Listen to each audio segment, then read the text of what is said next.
Dear students, today I am going to discuss about the general characteristics of compounds of group 2. That is general characteristics of the compounds of alkaline earth metals. Okay, just alkali metals, they will also form some compounds like what is that? We already know what are the compounds, hydrides, oxides, etc. So what are the properties of that compounds? Okay, so first we will see the properties of oxides and hydroxides. So first one is oxides and hydroxides. Okay. So generally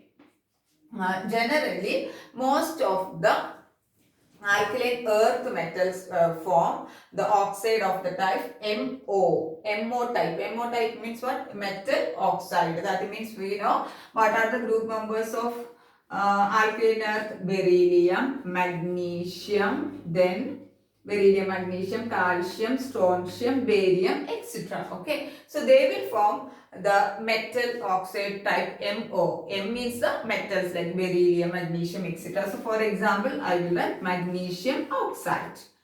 Mg is the metal M there. Okay. All of them form MO type except beryllium. Beryllium forming the oxide, it will take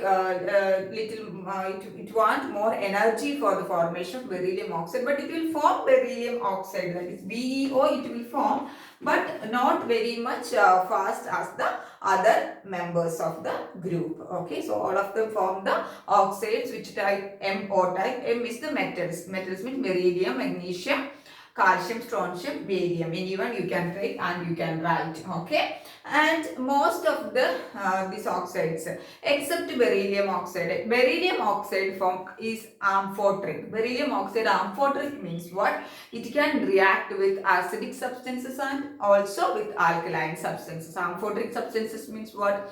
The substance that can react both with alkali and acid. Okay, so beryllium oxide is amphoteric. Okay, and these most of the metal oxides dissolve in water to form their hydroxides. Okay, so here you can see metal oxide MO react with water and it is converted to hydroxide, or H is known as what? Hydroxide. Here it is M OH twice. M means what? Which one you can write? For example, if you want to write, means I will write magnesium hydroxide. Magnesium hydroxide, how I will write? Magnesium hydroxide, MgOH twice, magnesium hydroxide. Okay, and they are all these hydroxides, all the oxides dissolved in water form the metal hydroxide. For example, magnesium hydroxide, they are sparingly soluble in water. Sparingly soluble means a little soluble. But if you are taking beryllium hydroxide, it is but beryllium hydroxide also formed, right? Okay, beryllium hydroxide is amphoteric. Amphoteric I told. What is amphoteric? It can react with both acid and alkali. So for example, beryllium hydroxide, it will react with alkali. OH minus means what? It is from alkali. Okay, NaOH, sodium hydroxide is an alkali. If any substance that is containing OH is which one? Basic or alkaline substances. Okay, gives beryllium hydroxide 2 minus. It is a complex and its name is berylate. So here you can see beryllium hydroxide is reacting with an alkaline substance. Then second equation, beryllium hydroxide plus HCl plus water. That means beryllium hydroxide can react with acidic substance also. It is an acid substance and form a complex compound. Okay, so these two reactions reveals that beryllium hydroxide is amphoteric substance. Okay, beryllium oxide also what one? Amphoteric. Okay, so that is why beryllium oxide dissolved in water, we will get beryllium hydroxide. That beryllium hydroxide also what? Amphoteric. That means it can react with acid and alkali. Okay, so that is the general characteristics of oxides and hydroxide. Then second one is the characteristics of halides. Halides means what? We know the alkaline earth metals react with the halogens. Halogens means what? Halogens means what? X2. X means I told you what is X halogens: fluorine, chlorine, bromine, iodine, acetylene, etc. So they will form which type of halides? MX2 type. We already discussed. Okay, MX2 type. For example, what I will write Mg plus any halogen you can take. I am taking Cl2 and we will get what? Magnesium chloride. Okay. So here M is the alkaline earth metals and X is the halogen. Halogen may be fluorine, chlorine, bromine, iodine, astatine, etc. And most of all the halides are ionic. Ionic means what? Ionic bond is formed or ionic compounds are formed by giving of electrons, giving and accepting of electrons. That is coming in one more chapter. Covalent means what? It is formed by the sharing of electrons. Okay. So, yeah, most all the alkaline halides are ionic except which one? Beryllium halides. All will form halides type MX2. All halides are ionic. Ionic means it will be soluble in water. Okay. And but the beryllium halide, for example, generally we can write BX2. Example, can I write BCl2, B F2, etc. Okay, so they are covalent. Beryllium halides are covalent. All others are what? Ionic. Okay, covalent means they are insoluble in water. They will dissolve in organic solvents like acetone, ether, alcohol, etc. Okay, so all alkyl halides are ionic except beryllium halide. Okay, and this beryllium halide generally we will call BeX2. They exist as BeX2 in gaseous state or gas phase. Okay, beryllium halide, that is BX2, exists in which phase? Only gas phase. Okay, but if undergo condensation, it will exist in the form of a polymer. Polymer means many molecules combined, many number of molecules combined together, we will get a large molecule, that is known as polymer. Okay, so BX2 means it is a single. Many BX2 units combined together, we will get a polymer of BX2. Okay, so BX2 exists only in gas phase, but in condensed phase. Condensed phase means what? Gas molecules on condensation, what we will get? Liquid, right? Vapor state on condensation, we will get liquid. Condensation means cooling. Okay, so BX2 in condensed form, in cooled form, it will exist as polymer. So here you can see BX2. That means it is many molecules combined together form the polymer of BX2. That means here it is open. That means here it is extended, like it will be large or big molecule. Okay, so you have to know BX2 exists in gas phase only. In condensed phase, it will be converted to a polymer. Okay, and this metal halides will form hydrate. Hydrate means what? It will react with water. Okay, so for example, I will write magnesium chloride dot 8H2O. It is a hydrate of what? Magnesium chloride. Okay, so generally alkaline earth metals, their halides form which one? Hydrate. Okay, then next we are moving to the salts of oxo acid. Next is salts of oxo acids. Salts of oxo acids, their properties. Okay, last class or some class I told you already, oxo acids means what? That acid contains hydrogen and oxygen with one element. For example, sulfuric acid, nitric acid, etc. Okay, so here in salts of so these alkaline earth metals react with the corresponding oxo acid, they will form the salt. For example, if they are reacting with sulfuric acid, we will get a sulfate. If they are reacting with carbonic acid means H2CO3. Okay, carbonic acid, we will get which one? HCO3 is the carbonic acid. We will get which one?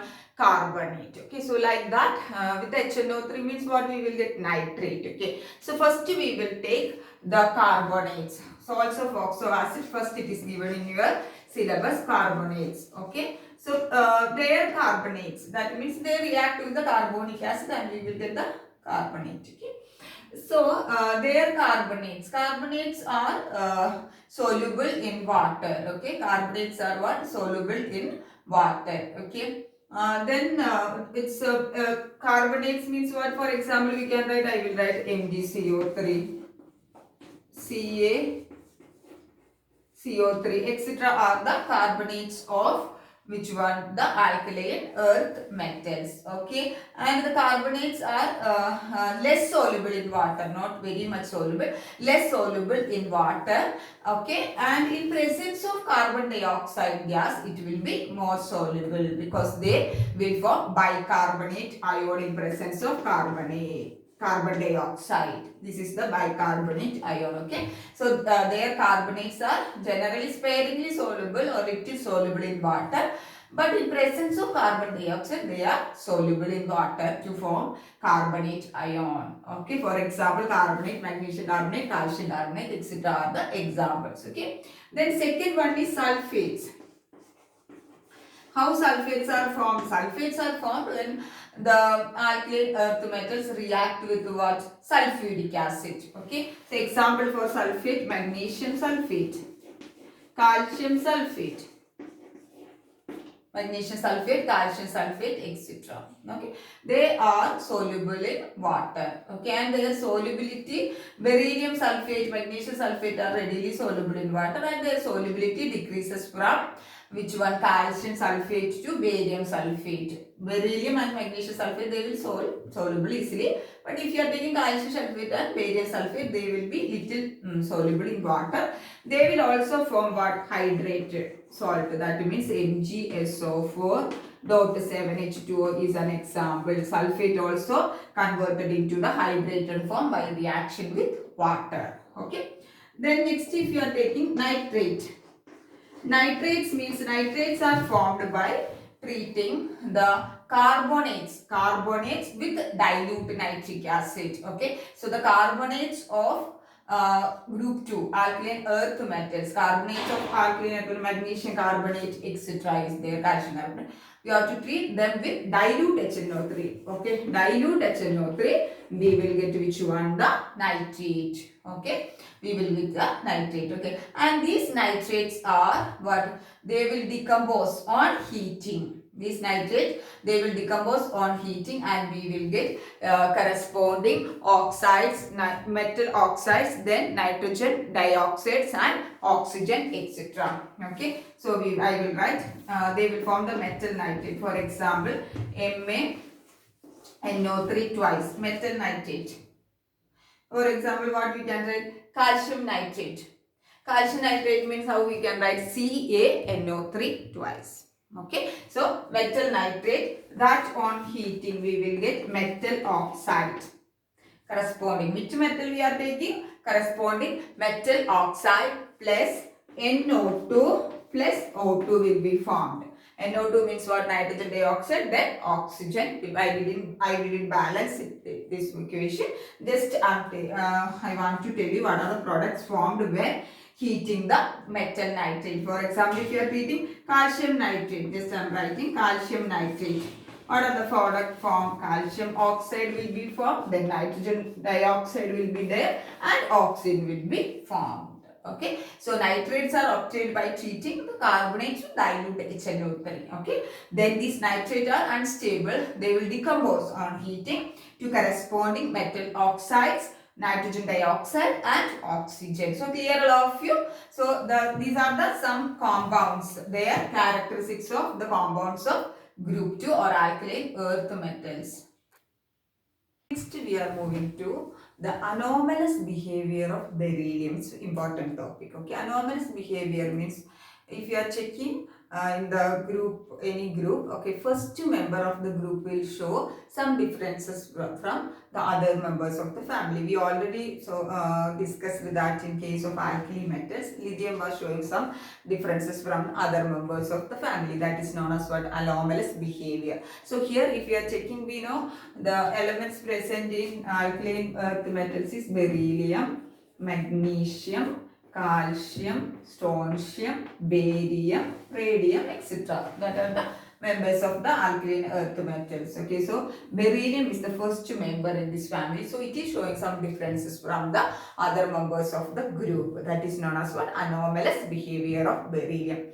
So what is the reason? So any three reasons, only three reasons are given. Okay, so that three reasons you have to learn and keep. What is the reason for showing the anomalous behavior of beryllium? If any group, if it is taking, means you have to learn three reasons. Okay, so anomalous behavior, the same reasons will be there. First reason is compared to the other members, it is what? Small in size. Because the first one, so it is small in size and high polarizing power. Same reason was there for the lithium also. Small size and high polarizing power. Then second thing is high electronegativity and high ionization energy. We know electronegativity, ionization energy, etc. In last chapter it was there. Then absence of d orbitals in the valence shell. It is not having any d orbitals in the valence shell. So these are the three reasons to show the beryllium. Beryllium is showing the anomalous behavior from the other members of the group. Okay, so it is showing some anomalous behavior. So we have to know what are the anomalous behavior or what are the differences it is showing from other members of the family, especially with the magnesium. Okay, so it is showing some difference from the other members of the family, especially with the magnesium. So you have to know what are the differences. Okay, so first difference is it is coming it is harder compared to the other elements in the family. Okay, it is harder. Okay, then it is having high melting point and boiling point compared to the other members of the family, and it does not react with water. Beryllium does not react with water, but if you are checking magnesium, it will react with the boiling water. Okay, then beryllium oxide is amphoteric, but other oxides are not amphoteric. Amphoteric means what? It can react with both acid and alkali. Okay, so all other members will form ionic compounds, but beryllium form which type of compounds? Covalent compounds. Then very important difference is beryllium carbide. Beryllium carbide, that is Be2C. Beryllium carbide. What is the name? Beryllium carbide.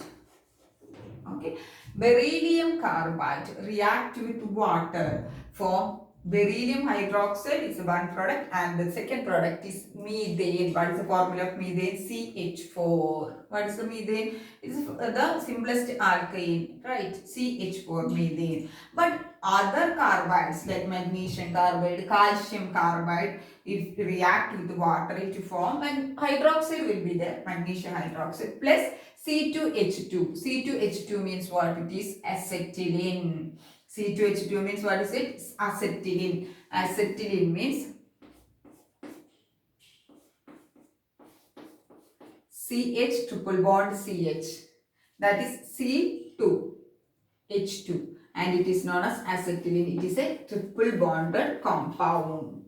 Okay, so it's important. So all the beryllium carbide form methane with what? Water, reaction with water.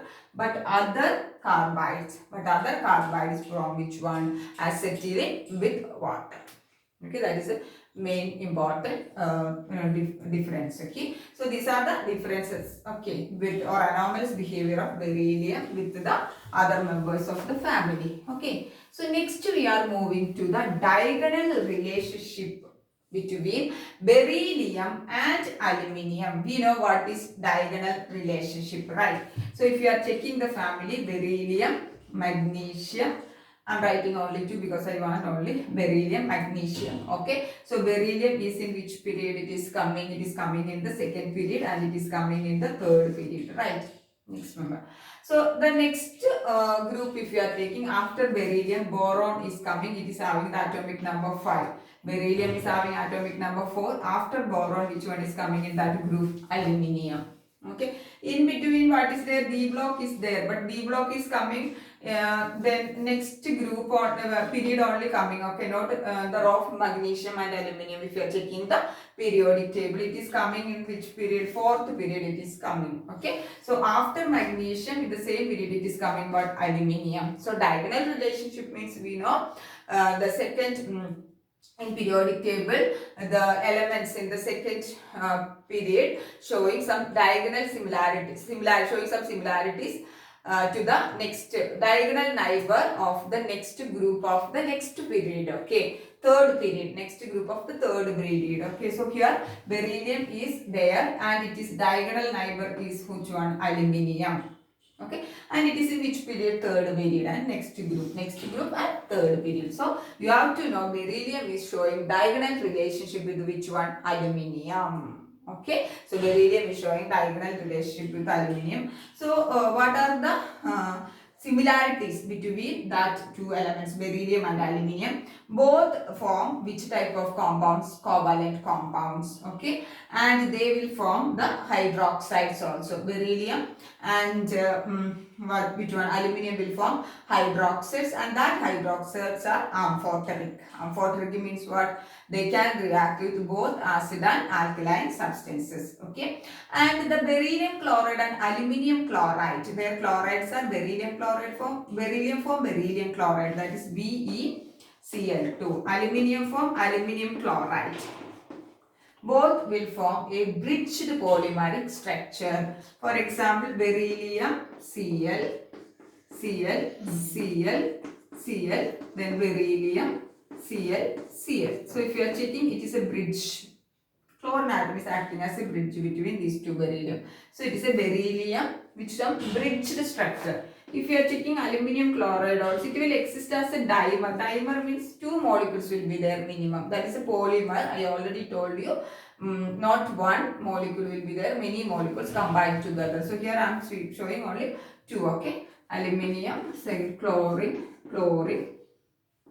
aluminium, chlorine.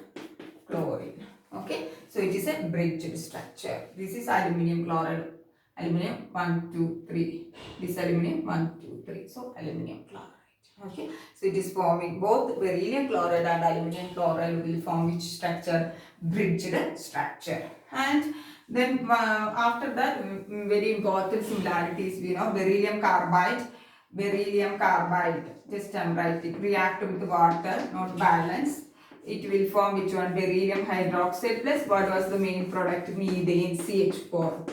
It is the methane. Okay, but okay, here aluminium carbide also. Aluminium carbide means Al4C3. It will react with water to form which one? Aluminium hydroxide, not balance. Products only I am writing. Aluminium hydroxide plus methane only forming. So both beryllium carbides and aluminium carbides are forming which one? Methane. That is also a very important similarity between beryllium and aluminium. Okay.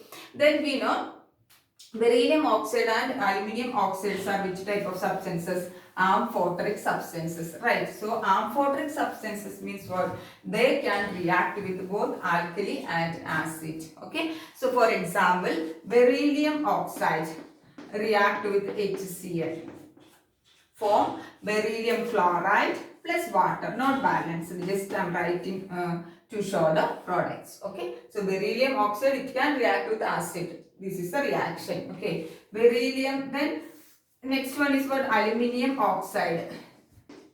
It can react with acid. So we will get what? Aluminium chloride. Plus what will be there? Water will be the byproduct. Okay. Then beryllium oxide can react with alkali. That means it will react with NaOH. Okay.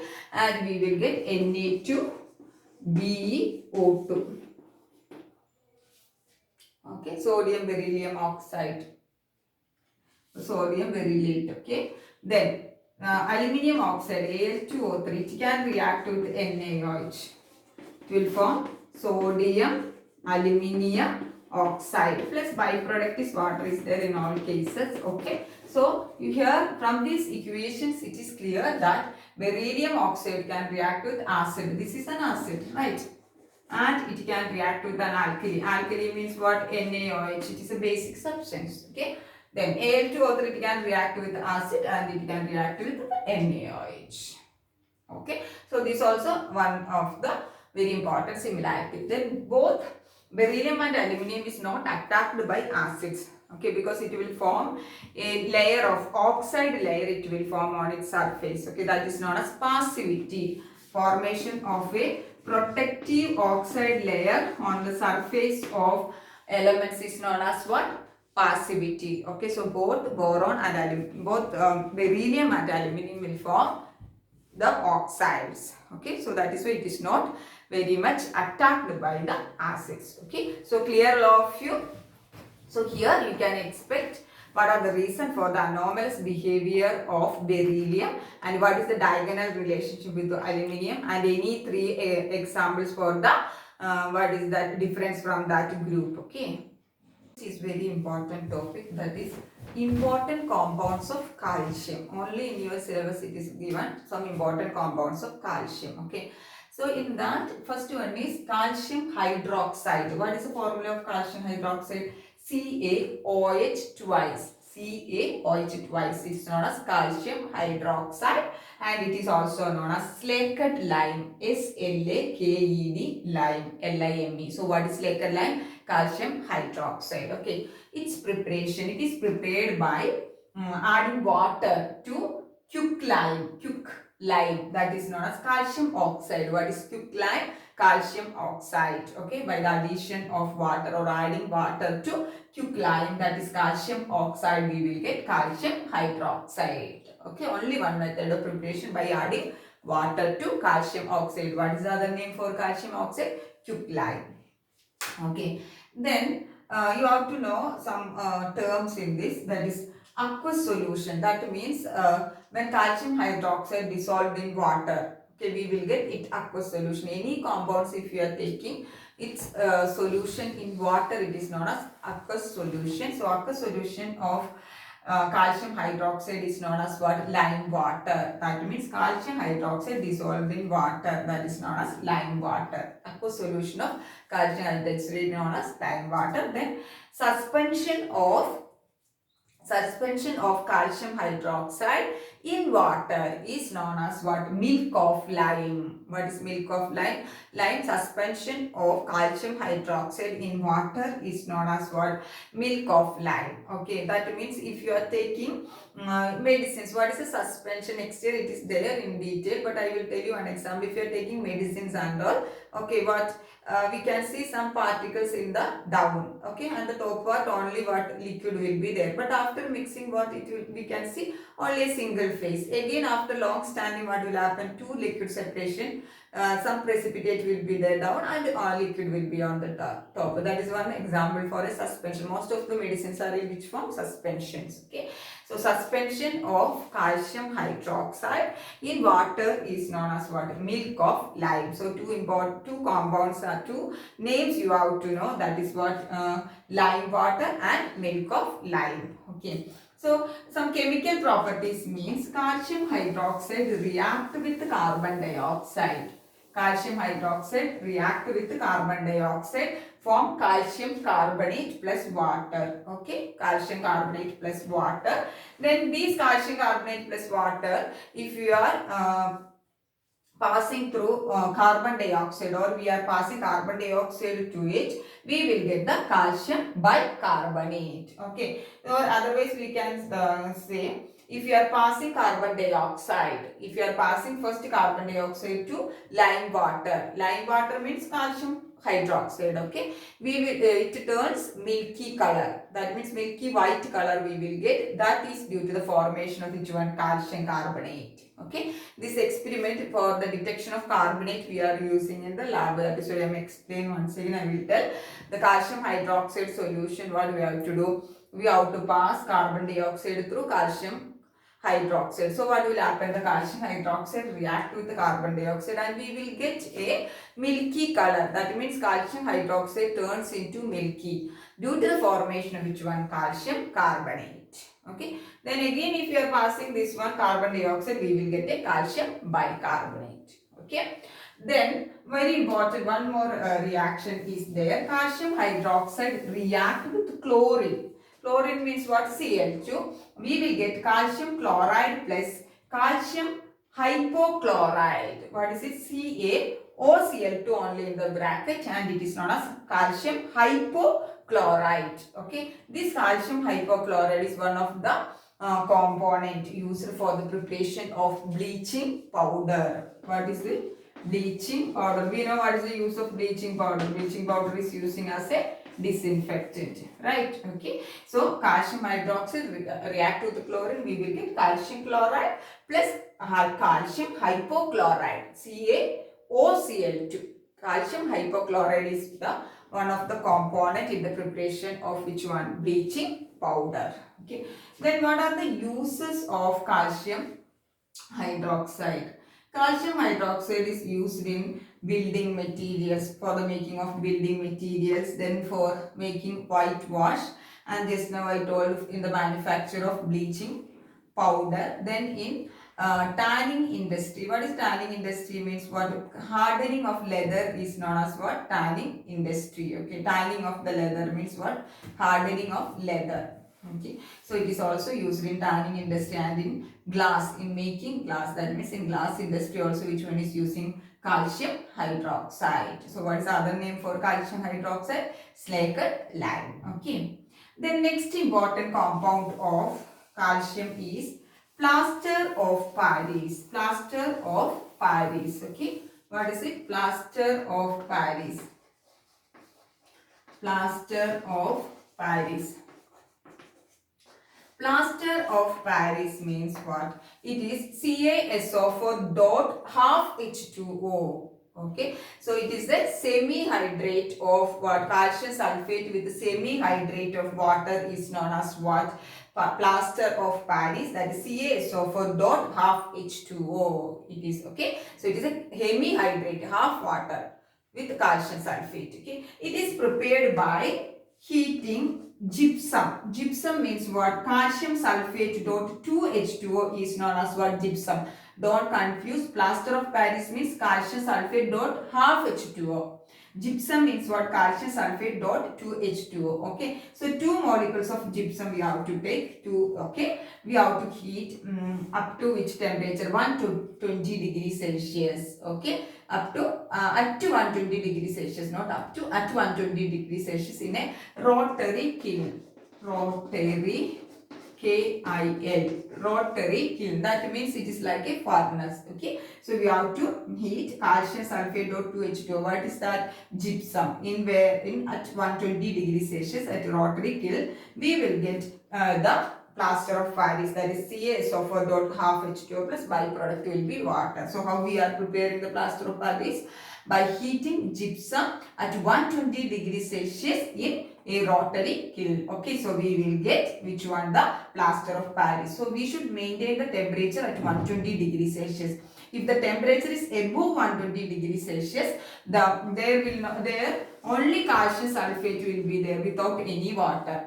Hydration, okay, water of hydration, and it is known as what? Burn dead plaster. So what is burn dead plaster? Only calcium sulfate.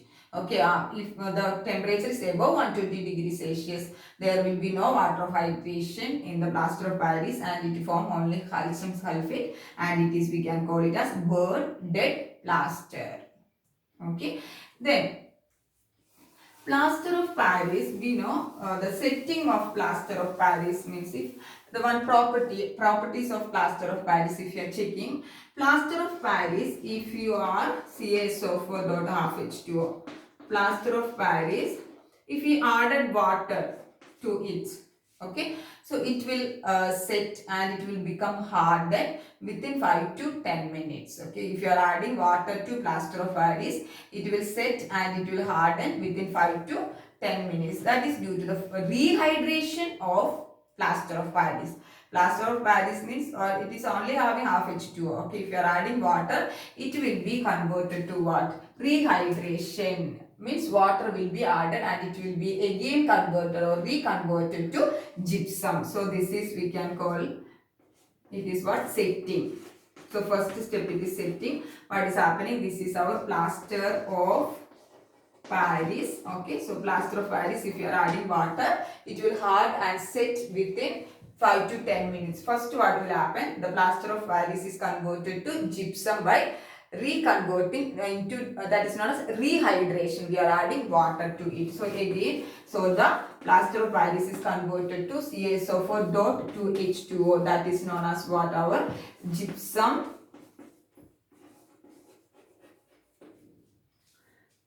Okay, gypsum rhombic dihydrate. Gypsum is existing different forms. Okay, allotropic form, calcium sulfate dot to H2O. Then again, what will happen? Hardening.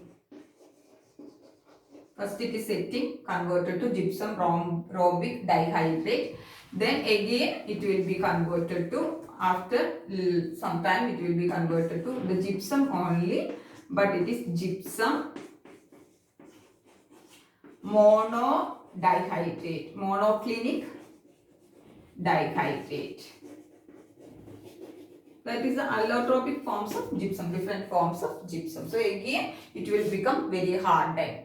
Okay, so first what will happen, if you are adding water, plaster of Paris is reconverted. That means dehydration takes place and it will be reconverted to gypsum. Okay, so that is known as the setting. After that, again after sometimes it will be converted to the gypsum monoclinic dihydrate.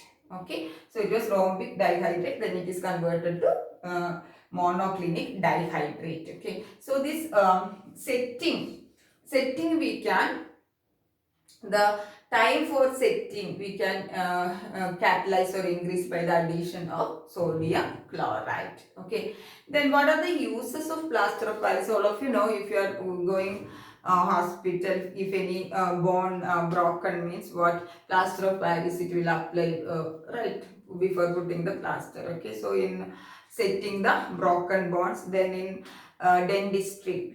Okay, it is also used in which one? Dentistry, and in building materials it is one of the component, and it is also for making the blackboard chalk. Okay, so clear all of you what is plaster of Paris? It is calcium sulfate dot half H2O. Is cement. Okay, so cement also it is containing calcium and its oxides, etc. Okay, so next is cement. Cement, it is also known as Portland cement, Portland, Portland cement. Okay, because the cement is resembles to the limestone. Limestone means calcium carbonate. Okay, because the cement is resembles to the limestone obtained from the island of Portland in England. Okay, so that is why cement is also known as what? Portland cement. What is the reason? Because the limestone means calcium carbonate obtained from the islands of Portland in England, it is resembles with the cement. That is why it is also known as Portland cement. And the Portland cement is discovered by Joseph Aspidin. What is the name of the scientist? Joseph Aspidin. Okay, so what are the main components present in the cement and its composition? Okay, that Portland cement, not the now recently using cement, the Portland cement, what is the composition?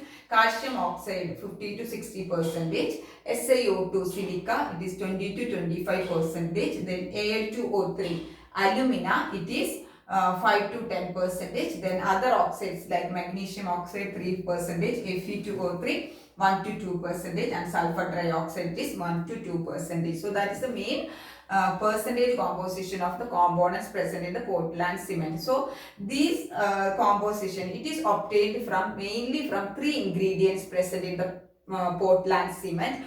Which are the ingredients? Means dicalcium silicate, that is Ca2SiO4. Okay, that is 26%. Then tricalcium silicate, Ca3SiO5, that is 51%. Then tricalcium aluminate, that is 11%.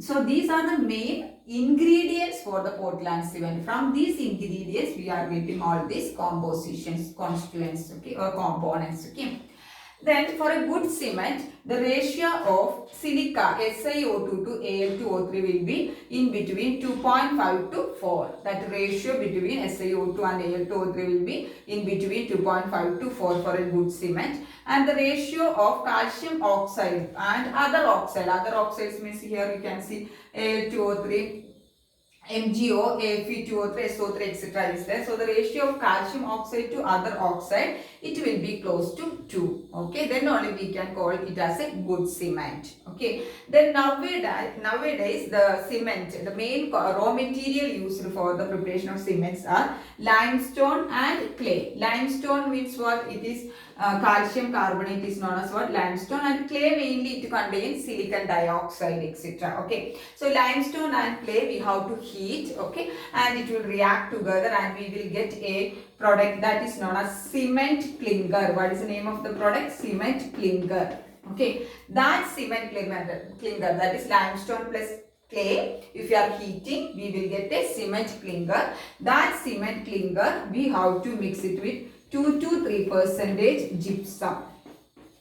Okay, 2 to 3% gypsum, then we will get our cement. So how we are making the cement? We have to mix limestone and clay. Okay, so they will react together, we will get cement clinker. That cement clinker we have to mix it with 2 to 3% of gypsum, then we will get the cement. Okay, then setting of cement. Setting of cement means what? After adding the water, what will happen? The cement will be converted to a very hard mass by the hydration of the components present in the cement. We know if you are adding water to cement, that is why the main thing why we are using cement. During construction we have to pour water, okay, then only what will happen, that cement will set and we will get the buildings will become very strong. That means after adding water, what will happen, the hardening of the cement or setting of the cement will happen. Why we are adding gypsum to cement means to slow down the time for taking the setting of the cement. Okay, so to slow down the setting time of the cement, we are using gypsum. Then what are the uses of cement? All of you know what are the uses of cement. Mainly we are using in construction, okay, for making buildings, for making road, for making many things we are using which one? The cement. So I will give that in notes, you can read it, okay. So thank you guys, clear all of you today's class, okay. So today's class we explained mainly in that you have to learn which one, the calcium and its compounds, calcium hydroxide and now plaster of Paris, and the last one it is cement. So clear all of you, and thank you girls. That's about today's class. Thank you so much.